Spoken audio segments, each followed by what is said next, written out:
Kita langsung ke Bungkus soal posisi depannya. Ini hampir sama dengan U23 kita kan ya. Iya. Kita tidak punya striker nomor 9 lah ya. Mauro juga yang tadi Anda bilang, ini pemain masih muda, pertama kali, tentunya beradaptasi juga perlu waktu. Lalu kita akan menghadapi Irak, kita akan menghadapi Arab Saudi. Krusial sekali, gimana Bu? Nggak cetak gol ya nggak menang kan? Iya, harapan terbesarnya oleh sembuh dan bisa main. Itu harapan terbesar. Ya itu doa kita tuh. Betul. Alternatif keduanya, Coach Clifford harus punya skenario bermain tanpa nomor 9. False nine dong? Iya, bisa apakah false nine, apakah menjadikan pemain lain sebagai false striker. Kemarin udah dicoba kan, ketika bisa ditarik. Betul. Nah, sempat di eranya STY itu juga Ragnar Rotmangun kan main di posisi itu. Iya. False nine ya. Meskipun dia bukan seorang striker murni, tapi dia bisa mainkan peran itu dengan baik. Bahkan Rafa Strike yang paling sering dicobakan. Nah, saya berharap Clifford punya skenario itu. Memainkan pemain yang bukan striker murni, bukan natural striker, tapi bisa memainkan peran sebagai striker. Nah, saya berharap itu dilakukan, dieksperimen lah, dipikirkan dengan baik, sehingga kita punya Miliano yang sudah sangat bagus di kanan. Di kiri nanti Ragnar juga mudah-mudahan sembuh. Itu kan kiri kanannya udah kuat sekali. Nah, tinggal siapa nih yang bermain sebagai false nine-nya itu, atau kalau enggak strikernya lah, kalau memang dia mau tetap bermain dengan striker. Saya berharap itu betul-betul dapat ditemukan. Kirinya Rotmangun, kanannya Miliano itu maksudnya udah oke itu. Bisa lah membongkar pertahanan Arab maupun Irak. Tinggal siapa yang menjadi pencetak golnya. Ini Irak walaupun menang juara Kings Cup, susah payah juga. Iya kan? Iya, lawan Hong Kong aja. Iya. Itu berat. Melihat Hong Indonesia yang bermain seperti sekarang ini. Ya pasti mereka lihat lawan Lebanon itu mereka putar. Iya kan? Videonya mereka lihat. Iya. Cuma kalau mereka kemarin sama Hong Kong susah payah, Hong Kong lebih bikin gol sebelum mereka Muhammad Ali bikin gol lagi lawan Thailand juga mereka susah. Saya pikir kita masih punya harapan lah. Masih punya harapan untuk bisa membuat perlawanan terhadap mereka dengan kondisi pemain yang sudah berbeda. Tidak boleh kita samakan dengan di putaran kedua kan. Waktu kita kalah di Basra dan kalah di GBK ini sudah jauh. Cuma kita menyambung apa yang dikatakan Mas Kus, memang bisa saja dicoba untuk posisi false nine. Cuma masalahnya kan kita tetap ada pemain nomor 9, ada Ramdan Sananta dan Mauro Silstra. Apakah mungkin pertanyaannya dua-duanya ini tidak akan dimainkan padahal mereka nomor 9 yang ada di dalam tim ya. Itu tergantung dari pelatih, tapi bisa juga Ragnar bisa bermain ke dalam ya. Kemudian ada Lili Pali yang masuk atau Kakariki yang masuk dari sana untuk dicoba karena kita masih punya Egy juga kan. Ada Egy, bisa saja. Cuma berarti dua pemain ini nganggur. Lain halnya kalau Ole sudah fit benar. Tapi kabar terakhir sih mengatakan Ole kata ketum sudah WA dengan sudah jogging ya, dan berkeinginan untuk bisa bermain di putaran keempat.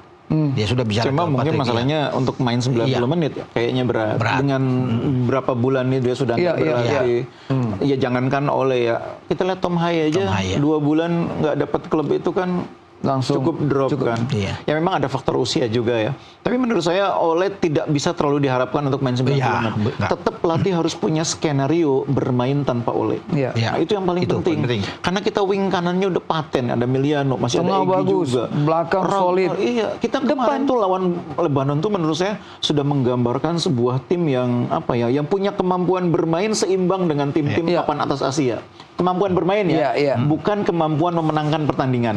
Bermainnya dulu udah bisa mengontrol. Bayangkan sekelas Lebanon kita dikte, kita kurung terus, kita bola berapa lama kita kuasai, mereka nggak bisa rebut bola. Kita ciptakan sejumlah peluang. Nah, tinggal sekarang saya lagi pelatih harus mikirin bagaimana mencetak golnya, bagaimana memainkan skenario ketika Ole tidak bisa bermain. Itu kuncinya di situ nanti. Iya. Termasuk Ragnar juga nih, Bung. Ragnar sudah lama nggak main. Iya kan? Tapi sudah mulai main. Di Leander udah mulai main. Di klub sudah mulai main. Betul. Tapi kemarin memang sangat diistirahatan dia. Tapi untuk mencapai puncaknya perlu waktu ini. Karena memang dia dibutuhkan di putaran berikut. Tapi kalau berikut. Ragnar saya yakin bisa ngejar. Karena di samping usia masih cukup muda, dia di klubnya rutin bermain. Beda dengan kasusnya Tom Haye yang kemarin sama sekali nggak punya klub kan. Baru sekarang punya klub. Beda tuh. Jadi memang sengaja dia disimpan, Mas, untuk putaran keempat kelihatan. Atau bagian dari taktik juga. Ya kan kelihatan. Ketahuan juga. Karena di posisi itu ada Lili Pali kan. Kan pelatih kan harus punya kuncian-kuncian begitu. Iya. Begitu ya. Jadi ya bisa saja sih, bisa saja kita. Nah, ini menarik Audero ya kan. Dipasang dan satu percobaan tembakan dari pemain Lebanon dia blok. Itu kelasnya memang kelas Darwich Itali itu ya. Kalau menurut saya kita sekarang sudah ketemu kiper nomor 1. Iya. Saya mau tanya itu sebenarnya. Martin Paes tuh bagus, tapi kalau Odero lebih bagus. Memang harus diakui itu. Martin Paes tuh bagus, tapi Odero emang kelasnya emang ya gimana sih, pernah main di Juve, pernah main di tim sebesar Sampdoria, Inter sekarang main di klub Serie A. Jadi nggak ada nggak ada keraguan kalau saya sih Odero nomor 1 saat ini. Jadi kelas Serie A, Mas. Jadi kalau sudah menjadi kiper sama seperti Kevin Dick kan, kelas itu memang kelas Bundesliga. Kelas Bundesliga. Bohong, dia naik kelas benar kan dari Copenhagen di Liga Denmark ke main di Mönchengladbach. Ini juga menarik bahwa Libanon bermain seperti gayanya Timur Tengah, mancing. Berapa? Itu saya suka dia. Kemarin banyak orang kesel kan di dunia maya. Saya bilang enggak. Loh. Saya memang mengharapkan mereka begitu. Karena nanti Irak, Arab Saudi akan begitu lagi. Saya justru seneng kemarin. Makanya saya agak kecewa waktu Tom Haya nggak mau salaman. Enggak apa-apa, Tom. Salaman aja. Itu biasa karena nanti kamu akan menghadapi yang lebih dari itu. Betul. Enggak apa-apa itu. Itu kalau kita lihat, itu mereka main lawan Thailand, Mas. Irak ini kau takut. Itu kasar benar. Parah. Itu dia hajar itu dia tengah tiang itu jangan itu bagus nggak kena kartu merah ya. Tapi dia diusir merah juga. Akhirnya merah. Tapi itulah gambaran bahwa nanti kita akan menghadapi lawan yang mungkin bermain seperti itu. Apalagi ketika mereka tertekan berbagai cara mereka. Tapi Kevin Dix agak terpancing juga nih, Bung. Ya, ini memang salah satu di lini belakang yang harus diingatkan itu memang Kevin Dix. Karena faktor bakar besinya itu. Jadi dia agak sedikit suka naik. Tapi kalau di sebelahnya ada Jay Ijes, biasanya Ijes yang menenangkan. Iya, kelihatan itu ya. Tapi Jay Ijes juga kemarin kelihatan juga kan, maju juga kan. Dua kartu kuning, Mas. Ada Verdong juga. Verdong ini kan stay cool orangnya kan. Jadi saya sih berharap dengan ada Verdong, dengan ada Ijes, ada Joy juga. Ini bisa meredam pemain-pemain yang lain. Saya nggak terlalu khawatir kalau Kevin Dix itu, saya tahu dia tahu batas lah gitu. Karena dia nih pemain berpengalaman dan sudah menunjukkan itu. Saya justru lebih khawatir kalau misalkan pemain-pemain yang lain terpancing gitu loh. Kemarin makanya waktu Tom Haya agak terpancing tuh saya agak khawatir karena dia kan pemain penting di lini tengah. Jangan sampai dia terpancing nanti. Ricky Kamboya juga jangan sampai terpancing. Karena ini nih pemain-pemain kunci di tengah kita nih, jangan sampai duelnya nanti kan banyak di tengah itu. Duelnya kan banyak di tengah karena kita akan mampu mengimbangi. Kita akan mampu mengimbangi dalam possession, kita akan mampu mengimbangi dalam pertarungan di tengah. Jadi akan banyak benturan di tengah. Iya, Arab punya kekuatan di tengah, Irak punya kekuatan di tengah. Jadi pertarungannya memang akan banyak di situ, Boy.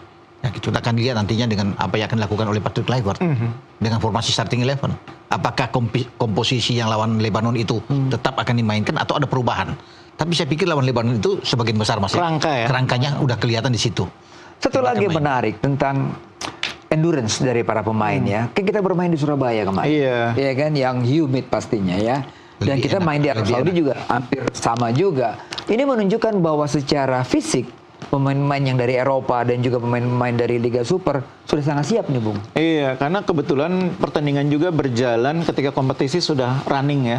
Itu beda dengan kalau kompetisi masih di awal ya. Ini sudah running 3 pekan, 4 pekan. Di Eropa kan banyak yang sudah 4 pekan. Itu biasanya level pemain sudah bukan lagi di 65-70, sudah mendekati 80, bahkan ada yang sudah 90. Jadi memang kemarin menurut saya sih ujian yang bagus, tidak hanya dari sisi aklimatisasi cuaca, tapi juga dari level kebugaran. Dan saya melihat pemain kita sudah siap itu sebagian besar. Mungkin yang belum seperti yang saya bilang tadi Tom Haye, kita nanti juga tunggu Ole seperti apa, Ragnar juga belum. Ya mudah-mudahanlah semua mencapai level fitness di bulan Oktober nanti. Kalau bilang cuaca juga, Boy, saya pikir di suasana di Arab nanti itu di Jeddah kan, kita bermain di Jeddah kan, King Abdullah itu sudah lebih enak karena main malam. Iya. Daripada bermain sore. Itu kita main malam tuh, kalau sudah bermain di atas jam 9, jam 10, suasana lebih agak sejuk. Iya, agak lebih sejuk, lebih enak. Jadi enak buat pemain-pemain juga untuk bisa tanding, karena di kita sudah dini hari, Mas. Sudah ke dini hari, selisih 5 jam. Ini Arab persiapan luar biasa ini. Oh iya, mereka diuntungkan sebagai tuan rumah, uji coba mereka. Uji coba ke Eropa. Ke Eropa juga gimana? Ya, di satu sisi memang kita akan menghadapi tantangan tuan rumah yang memiliki persiapan lebih baik ya, main di kandang sendiri. Tapi jangan lupa loh, di sana supporter kita akan sama banyaknya dengan supporter tuan rumah. Setuju. Bahkan mungkin lebih banyak, Mas. Bahkan lebih banyak. Kita akan lebih banyak berisik lagi. Iya, lebih banyak punya supporter dibanding supporter Irak misalnya. melawan tuan rumah Arab pun mungkin jumlah supporter kita nggak kalah banyak. Karena yang sekarang sudah mau antri beli tiket pun banyak sekali nih. Dan yang kedua, kita sudah punya pengalaman main di sana. Betul. Itu keuntungan kita. Jadi kita sudah punya pengalaman main di Arab dan kita bisa mengimbangi Arab Saudi. Iya, supporter Garuda Arab tuh banyak loh. Ya. Dan Bung Ropan, pertandingan pertama kita lawan Arab Saudi. Arab Saudi. Ini Lawan agak Arab. menguntungkan kalau kita dengan kondisi kita mencuri poin, menang lah bisa. Ya walaupun Arab punya mereka mungkin termotivasi lebih karena mereka bisa tahan Ceko, ya bisa kalahkan Makedonia Utara. Makedonia Utara kan yang mengagalkan Italia kan di playoff. Tetapi kita punya modal kuat juga dengan 2 pertandingan di putaran sebelumnya kan. Kita tidak kalah di Jeddah, draw ketika masih dipegang Mancini dan kita bisa menang 2-0 di GBK. Jadi kita bisa punya modal yang kuat untuk bisa menghadapi mereka. Saya pikir kalau bisa dilihat dengan ini kita bisa mencuri kemenangan di sana. Ya harus yakin dong. Harus yakin. Ya boleh banyak yang meragukan begini dengan timnas, tapi janganlah, kita harus tetap mensupport. Kalau lihat main lawan Lebanon sih saya pikir kalau lawan Lebanon kemarin kelihatan kita punya keyakinan. Iya. Justru Irak ini sebenarnya. Iya. Gitu ya. Saya justru khawatirnya kita lawan Irak pertama karena Irak ini rekornya lawan kita ini bagus sekali gitu ya. Iya. Dan yang kedua, pemain-pemain Irak itu kan rata-rata sudah teruji main di Eropa.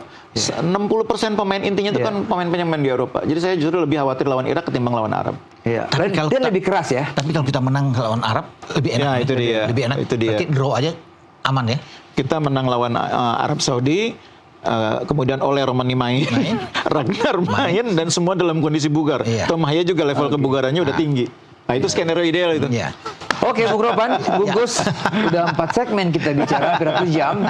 Banyak sekali U23 dengan tim dan juga timnas senior, ya kan? Iya, betul.